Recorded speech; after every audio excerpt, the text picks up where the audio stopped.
पूरे देश में खान पान की चीज़ों पर अब जीएसटी लगाने के लिए सरकार ने काम कर दिया है। आटा, दाल, चावल, दही, दूध के साथ कई चीज़ों पर जीएसटी लगाने के लिए काम किया गया है, जिसके बाद व्यापारी के साथ साथ आम जनता ने इसका विरोध किया है। सभी का ये कहना है कि खान पान की चीज़ों पर जीएसटी नहीं लगनी चाहिए। आटा, दाल, चावल, दूध, दही, पनीर पर जीएसटी सरकार ने लागू कर दी है, जिसके बाद पूरे देश में इस जीएसटी के नए कानून का विरोध किया जा रहा है। व्यापारी से लेकर आम जनता का ये कहना है कि खाने पीने की चीजों पर जीएसटी नहीं लगानी चाहिए। साथ ही सभी का ये भी कहना है कि महंगाई चरम सीमा पर है, बेरोजगारी का दौर चल रहा है, ऐसे में खाने की चीजों पर जीएसटी लगाना ठीक नहीं है। मुरादाबाद की सभी दुकानों पर जीएसटी की बात सुनने के बाद सभी व्यापारी इस जीएसटी का विरोध करते हुए दिखाई दे रहे हैं। सभी का ये कहना है कि खाने की चीजों पर जीएसटी नहीं लगनी चाहिए। जीएसटी लगने से आम जनता को काफी परेशानी होगी। व्यापारी तो अपना काम चला लेंगे, मगर आम जनता को इस महंगाई के दौर में और परेशानी हो सकती है।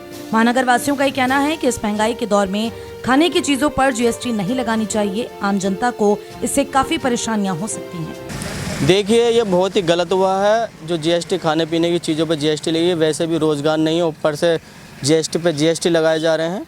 दूध पे देखिए, अनाज पे देखिए, और खाने पीने की सारी चीज़ों पे लगभग इन्होंने जीएसटी लगाई है। ऊपर से रोज़गार तो है नहीं, ऊपर से महंगाई की मार और डाल दी है। गरीब के घर का चूल्हा कैसे चलेगा, गरीब का पेट कैसे भरेगा। क्या चाहते हैं, क्या होना? मैं सरकार से मांग करता हूँ ये जितने भी खाने पीने की चीज़ों पर जीएसटी लगाई है उसे वापस लिया जाए। वहीं कॉपी, पेंसिल और कागज का कारोबार करने वाले पुष्पेंद्र अग्रवाल व्यापारी का ये कहना है कि कागज पर भी 12 से 18% की जीएसटी लगती हुई दिखाई देगी, जो बिल्कुल ठीक नहीं है। ऐसे में सरकार को एक बार फिर इस पूरे मामले पर सोचना चाहिए और इस जीएसटी को वापस लेना चाहिए। मैं सर्वप्रथम आपके चैनल से ये बताना चाहता हूँ कि सरकार ने जीएसटी बढ़ाई है, ठीक है, लेकिन पहले से ही जनता महंगाई की मार से इतना त्रस्त है, उससे जीएसटी से का भार जनता पर ही पड़ता है, उससे महंगाई और ज़्यादा पड़ेगी। अभी फ़िलहाल जीएसटी बढ़ाने का कोई बीच में औचित्य नहीं था। अब सरकार का जो भी निर्णय है वो मानना तो पब्लिक को पड़ेगा ही।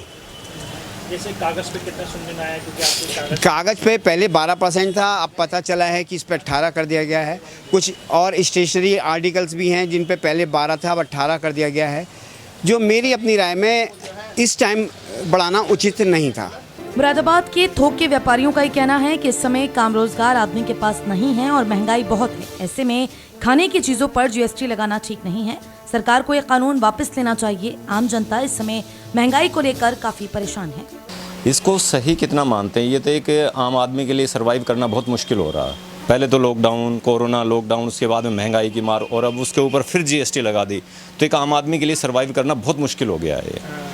अब मानते हैं कि खाने पीने की चीज़ों पर जीएसटी लगनी चाहिए थी? नहीं लगनी चाहिए। जो खाने पीने की, जो आम लोगों की पहुंच की जो चीज़ें हैं, इन पर जीएसटी नहीं लगनी चाहिए। और मैं आग्रह करूंगा आपके चैनल के माध्यम से, आप लोगों के माध्यम से सरकार से आग्रह करना चाहूँगा कि इस जीएसटी को तत्काल प्रभाव से ख़त्म करना चाहिए।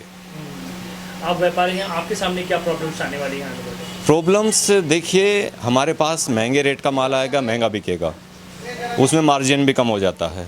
लेकिन मेन समस्या जो होती है वो एक आम आदमी की होती है, जिसकी पॉकेट आज 10 रुपये के लिए अलाउड कर रही है, उसे 15 रुपये डालने पड़ेंगे। जिसका 100 रुपये की अलाउड कर रही है, उसे 150 रुपये डालने पड़ेंगे। तो ये आम आदमी के लिए सबसे ज़्यादा जो है प्रॉब्लम की बात है। महंगाई तो बढ़ी गई, अब बताऊँ, क्योंकि ग्राहक चाहता है कि हर चीज़ सस्ती मिले। अब उसको लेकर तो प्रॉब्लम है ही बहुत तगड़ी वाली इस टाइम। तो आपका क्या मानना है कि खाने पीने की चीज़ों पर जीएसटी? खाने पीने की उस पर जीएसटी नहीं लगनी चाहिए, क्योंकि ग्राहक गरीब आदमी कैसे खाएगा और कैसे, क्योंकि रोज़ का खाने कमाने वाला आदमी को बहुत प्रॉब्लम है। कैसे खरीदेगा? तो 10-10, 20-20 रुपये का सामान खरीद रहा है। जो 10 रुपये की चीज़ 250 ग्राम या 100 ग्राम आती है, वो जीएसटी बढ़ने से तो 80 ग्राम रह जाएगी कुल, तो उसमें प्रॉब्लम आएगी।